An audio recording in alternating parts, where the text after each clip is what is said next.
Antes de comenzar, quiero agradecer especialmente a los miembros del canal y aprovechar para invitar a quienes quieran apoyar este proyecto a sumarse.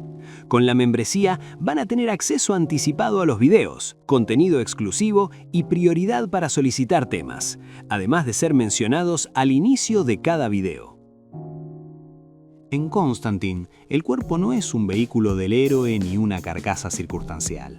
Es el frente principal de la guerra. El humo, el alcohol, la tos persistente, la carne cansada funcionan como un lenguaje previo a cualquier hechizo.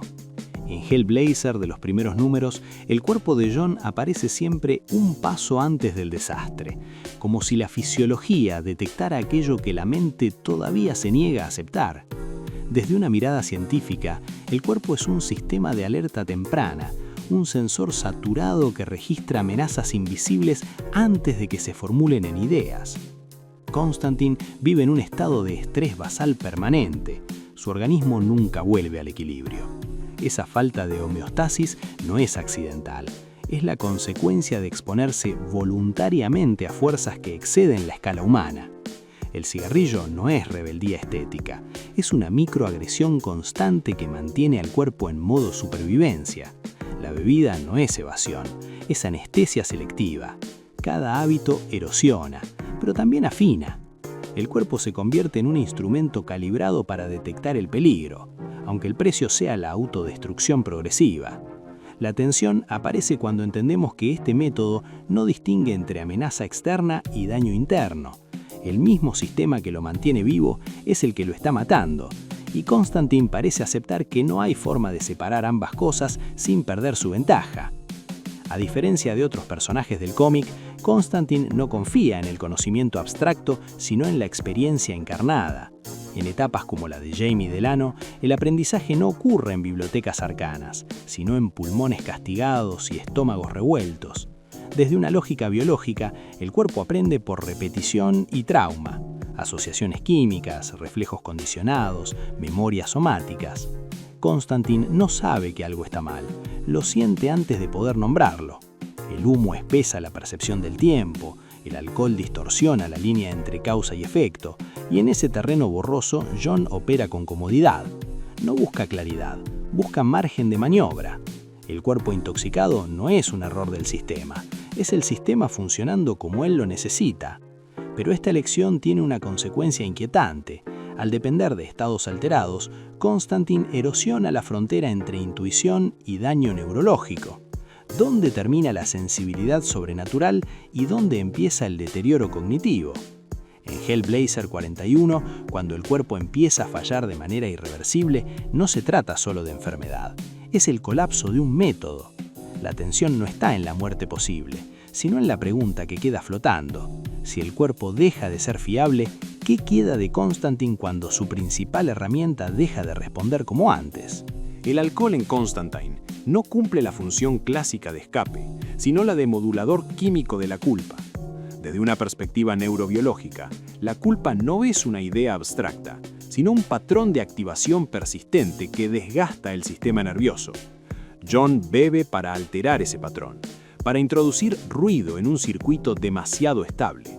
En arcos como Dangerous Habits, el alcohol aparece como un intento de redistribuir el dolor, de hacerlo manejable a corto plazo, aunque sea letal a largo plazo. No es negación, es administración. El cuerpo, saturado, deja de insistir con las mismas señales y ese silencio momentáneo permite seguir adelante. Pero el costo es acumulativo. Cada trago no borra la culpa, la empuja hacia capas más profundas del organismo, donde se manifiesta como falla orgánica.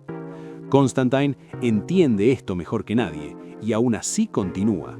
La paradoja es brutal. El mismo acto que le permite seguir operando en el mundo mágico es el que acelera su descomposición física. La tensión emerge cuando advertimos que John no está luchando contra la autodestrucción, sino optimizándola. La pregunta abierta no es por qué bebe, sino qué ocurriría si dejara de hacerlo y se viera obligado a enfrentar, con el cuerpo en silencio, todo aquello que mantiene anestesiado. El humo en Constantine funciona como una interfaz entre mundos. Desde la física, el humo es materia suspendida, partículas visibles que delatan corrientes invisibles. En Hellblazer, fumar no es un gesto estético, es una forma de leer el ambiente. El cigarrillo convierte el aire en información. Cada exhalación dibuja patrones que el ojo entrenado puede interpretar, como un sismógrafo rudimentario del plano espiritual. Pero esta sensibilidad tiene un reverso. Los pulmones se convierten en el filtro por el cual pasan fuerzas que no deberían atravesar un cuerpo humano. La ciencia diría que los pulmones están diseñados para el intercambio gaseoso, no para procesar símbolos ni entidades. Constantine fuerza esa función, y el resultado es un órgano que aprende a un costo intolerable. El cáncer no aparece como castigo moral, sino como consecuencia estadística de una exposición prolongada. La tensión emerge cuando entendemos que el humo le permite ver, pero también le quita futuro. Cada bocanada es una elección temporal. Claridad ahora, oscuridad después. Y Constantine elige siempre el presente inmediato. La pregunta queda abierta porque no hay indicios de arrepentimiento genuino. ¿Es posible operar en ese nivel de realidad sin sacrificar el cuerpo, o John es simplemente el ejemplo más honesto de un sistema que siempre exige una ofrenda física? En Constantine, el cuerpo no es solo campo de batalla, sino moneda de cambio. En múltiples números de Hellblazer, los pactos no se sellan únicamente con palabras o símbolos, sino con desgaste físico acumulado. Desde una lógica energética, el cuerpo humano es un reservorio finito. Calor, electricidad, impulso químico. John gasta ese capital como si fuera renovable, pero sabe que no lo es. Cada noche sin dormir, cada intoxicación, cada herida no curada a tiempo reduce el margen de error. Esta economía corporal genera una ética propia.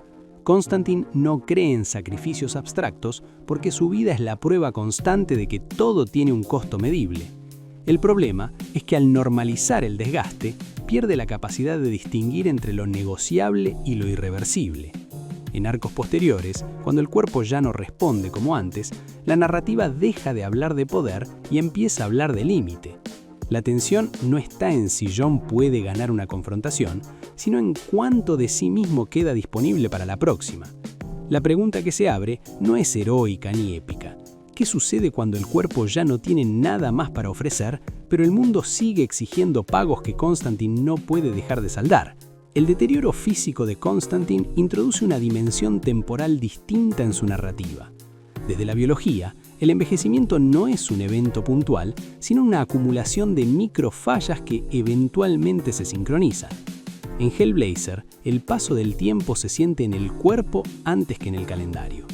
John no envejece de forma elegante ni simbólica, se desgasta de manera irregular, como un sistema sometido a sobrecarga constante. Esta relación con el tiempo genera una percepción alterada del futuro. No hay planificación a largo plazo porque el cuerpo no garantiza continuidad.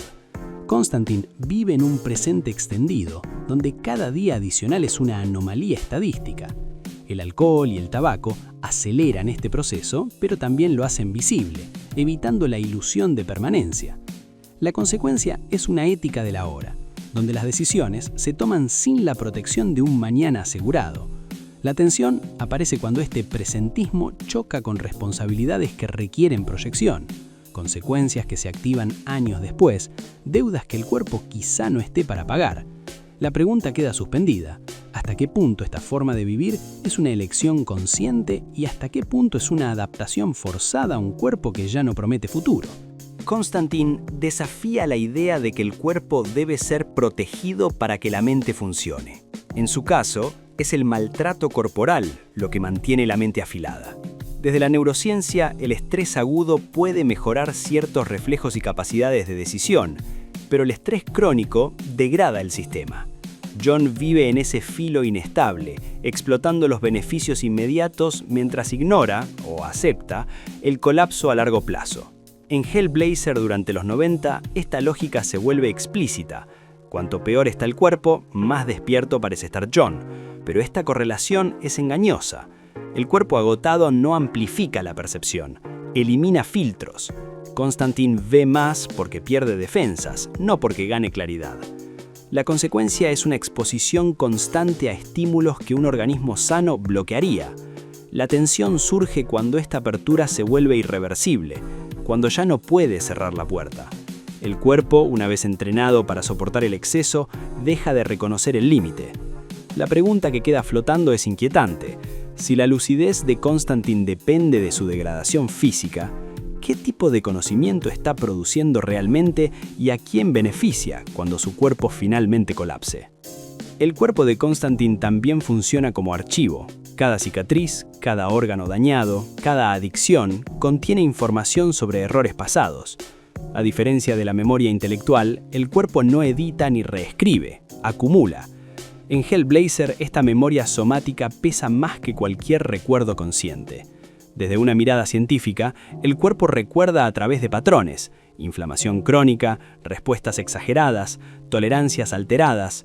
John carga con un historial que se manifiesta incluso cuando intenta actuar de otro modo. El alcohol ya no pega igual, el humo ya no calma igual, y el cuerpo exige dosis mayores para producir efectos menores. Esta escalada no es solo química, es narrativa. El pasado reclama espacio en el presente. La consecuencia es que Constantine nunca está realmente limpio para enfrentar una situación. Siempre arrastra residuos de decisiones anteriores. La tensión aparece cuando esos residuos interfieren con su capacidad de maniobra, cuando el cuerpo empieza a traicionarlo en momentos críticos. La pregunta abierta no busca redención, sino comprensión. ¿Es posible para Constantine reinventarse cuando su propio cuerpo insiste en recordarle quién ha sido y cuánto ha perdido en el proceso? En Constantine, la autodestrucción no es un fallo moral, sino una estrategia adaptativa. Desde la teoría de sistemas, un organismo sometido a un entorno hostil puede optar por maximizar la supervivencia inmediata, aunque eso reduzca la esperanza de vida. John encarna esa lógica. El alcohol, el humo y el desgaste físico son respuestas coherentes a un mundo que no permite estabilidad. En arcos como los de Garth Ennis, esta postura se vuelve casi cínica. Mejor llegar roto al final que no llegar. Pero esta estrategia tiene un efecto colateral profundo. Normaliza el sacrificio personal como requisito para la eficacia. Constantine no se permite imaginar una versión de sí mismo que no esté dañada. La consecuencia es una identidad construida alrededor del aguante, no del bienestar. La tensión emerge cuando esta identidad se vuelve una prisión, cuando cualquier intento de cuidado se percibe como traición a su propia naturaleza. La pregunta queda sin resolver, porque no hay una alternativa clara. ¿Puede Constantine operar en su mundo sin destruirse? ¿O su autodesgaste es el precio inevitable de su lucidez en un universo que castiga a quienes bajan la guardia? El cuerpo de Constantine expone una verdad incómoda del género. La magia no es gratuita. No se paga solo con sangre en rituales puntuales, sino con desgaste continuo, silencioso, acumulativo. En Hellblazer, esta factura nunca se salda del todo. Desde una perspectiva científica, el cuerpo es un sistema con recursos limitados y umbrales claros. La magia, en cambio, parece operar como si esos límites no existieran. John se sitúa en la intersección, forzando al cuerpo a sostener lo insostenible. El humo y el alcohol son lubricantes de ese mecanismo imposible. Permiten que el sistema siga funcionando un poco más, aunque sea a costa de su integridad. La consecuencia es una existencia vivida como extensión artificial del tiempo biológico. La tensión no está en si Constantine morirá, eso es inevitable, sino en qué revela su cuerpo mientras resiste. Cada tos, cada temblor, cada órgano fallando es una traducción física de un conflicto metafísico no resuelto. La pregunta queda abierta, suspendida en el aire espeso del humo. Si el cuerpo es el campo de batalla, ¿qué significa realmente ganar para alguien que ha aceptado perderse a sí mismo como parte del combate? En Constantine, la enfermedad no irrumpe como un quiebre narrativo, sino como una consecuencia lógica que siempre estuvo latente. El cuerpo enfermo no es castigo ni giro dramático, es coherencia. Desde una mirada científica, la enfermedad crónica es el resultado de sistemas forzados más allá de su capacidad de reparación. En Hellblazer, cuando el cuerpo empieza a fallar de manera explícita, no se trata de sorpresa, sino de revelación. Todo lo anterior estaba empujando en esa dirección. Constantine no vive la enfermedad como algo ajeno, sino como una confirmación íntima de su forma de habitar el mundo. El cáncer, la fatiga, la fragilidad no lo vuelven distinto, lo vuelven más fiel a sí mismo. La consecuencia es perturbadora. El dolor físico deja de ser un obstáculo y se transforma en una extensión del conflicto mágico. El cuerpo ya no solo sufre las consecuencias del enfrentamiento con lo sobrenatural, sino que se convierte en su escenario más honesto. La tensión surge cuando entendemos que para Constantine, sanar implicaría traicionar todo lo que lo define. Curarse sería negar la historia escrita en su carne. La pregunta que queda flotando no es si merece salvarse, sino si existe una salvación que no implique borrar aquello que lo hizo sobrevivir hasta ahora. El cuerpo de Constantine también redefine la noción de responsabilidad. En muchos relatos, la culpa es moral. En Hellblazer es fisiológica. El cuerpo recuerda incluso cuando la mente intenta avanzar. Desde la ciencia, el estrés postraumático no requiere recuerdos conscientes para activarse. Basta con que el sistema nervioso haya aprendido a anticipar el daño. John vive en ese estado permanente de anticipación. Su organismo reacciona antes de que él decida hacerlo. El alcohol y el humo no solo anestesian emociones, también interfieren con esa respuesta automática, creando una ventana artificial de control. Pero esta interferencia tiene un costo. Cuanto más se esfuerza el sistema, más violenta es la reacción posterior. La consecuencia es un ciclo de regulación extrema que deja cada vez menos espacio para el equilibrio. Constantine se vuelve responsable no solo de sus actos, sino de las reacciones corporales que ya no puede modular del todo. La tensión aparece cuando esta responsabilidad se vuelve imposible de sostener, cuando el cuerpo actúa por cuenta propia, impulsado por memorias químicas que no responden a la voluntad. La pregunta queda abierta porque no hay una línea clara entre decisión y reflejo, entre culpa asumida y daño inevitable. En Constantine, el autocuidado es casi un concepto ajeno, cercano al obsceno. En un mundo donde el cuerpo es un recurso explotable, cuidarlo parece un lujo injustificable. Desde una lógica evolutiva, el cuidado del organismo tiene sentido cuando hay una expectativa de continuidad. John, en cambio, vive bajo la certeza de que la continuidad no está garantizada. Por eso, el cuerpo no se preserva, se utiliza. En varias etapas de Hellblazer, cualquier gesto de cuidado aparece asociado a la debilidad o a la mentira. Dormir bien, comer mejor, dejar de fumar, no son soluciones reales dentro de su universo, porque no atacan el problema de fondo. La consecuencia es una ética del desgaste, donde la eficiencia se mide en cuánto se puede sacrificar sin colapsar del todo. Esta ética se filtra en cada decisión, haciendo que la autodestrucción parezca racional. La tensión surge cuando el cuerpo empieza a fallar antes de completar la tarea, cuando el sacrificio ya no garantiza resultados. La pregunta queda abierta: si el cuidado no salva y el desgaste destruye, ¿qué forma de relación con el cuerpo es posible para alguien que vive permanentemente al borde de lo insoportable? El cuerpo de Constantine también funciona como frontera política entre lo humano y lo inhumano. En Hellblazer, los demonios, ángeles y entidades no comprenden del todo el límite corporal humano, y John explota esa incomprensión. Desde la biología, el cuerpo humano es frágil pero adaptable. Su fuerza no está en la resistencia infinita, sino en la capacidad de improvisar respuestas. Constantine utiliza su deterioro como arma simbólica. Su cuerpo dañado lo vuelve impredecible incluso para fuerzas superiores. No hay patrón estable que puedan anticipar. La consecuencia es que su vulnerabilidad se convierte en ventaja estratégica. Pero esta ventaja es inestable. Cuanto más se acerca a los límites humanos, más fácil es cruzarlos sin retorno. La tensión aparece cuando el cuerpo deja de ser frontera y empieza a disolverse como tal, cuando ya no queda claro si John sigue operando desde lo humano o desde un umbral ambiguo. La pregunta queda abierta porque no hay señal clara de regreso. ¿En qué punto el cuerpo deja de ser resistencia y se convierte en otra cosa, algo que ya no pertenece del todo al mundo que intenta proteger? Al final, Constantine no nos obliga a preguntarnos qué es la magia, sino qué estamos dispuestos a hacer con nuestro cuerpo para sostener una verdad incómoda. En Hellblazer, el cuerpo no es redención ni condena, es evidencia. Evidencia de que cada elección deja un rastro físico, de que no hay conocimiento sin costo orgánico. Desde una mirada científica, el cuerpo siempre paga, aunque la mente racionalice. John lo sabe y aún así avanza. El humo, el alcohol y el desgaste no son vicios decorativos, son la infraestructura de su forma de existir. La consecuencia es un personaje que no puede separarse de su deterioro sin dejar de ser quien es.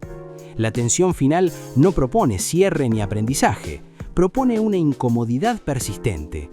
Constantine sobrevive, pero nunca sale ileso, y su cuerpo lo recuerda incluso cuando la historia sigue adelante. Lo inquietante no es su autodestrucción, sino lo razonable que parece dentro de su mundo.